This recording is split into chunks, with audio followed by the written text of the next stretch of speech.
নমস্কার বন্ধুরা, আজ আমি বানাবো শিম আলু দিয়ে মাছের ঝোল। এই যে মাছ আমি এখানে হলুদ আর নুন দিয়ে মাখিয়ে নিয়েছি।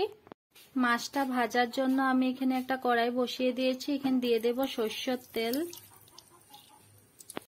তেল গরম হয়ে গেছে, এখন মাছগুলোকে ভেজে নেব।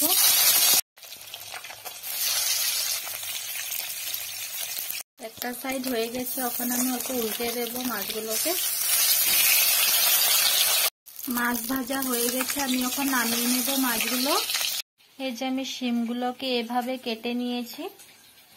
মশলার জন্য এখানে একটা পেঁয়াজ আর কয়েকটা কাঁচা লঙ্কা নিয়ে এখন এগুলোকে পেস্ট করে নেব। হয়ে গেছে পেস্ট করা।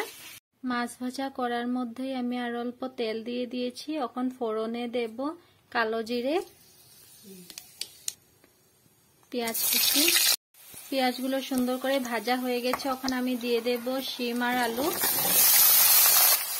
পরিমাণ মতো নুন, হলুদ গুঁড়ো দিয়ে অল্প নাড়িয়ে সামান্য ভেজে নেব। তারপর দেব মশলাটা, দিয়ে দেব পেস্ট করা মশলা, জিরে গুঁড়ো, লঙ্কা গুঁড়ো দিয়ে ভালো করে কষিয়ে নেব।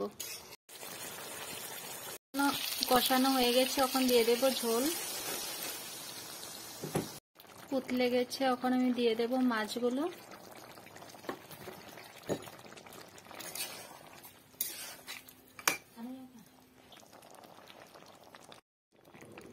আমার রান্না হয়ে গেছে, এখন গ্যাসটা অফ করে দেব।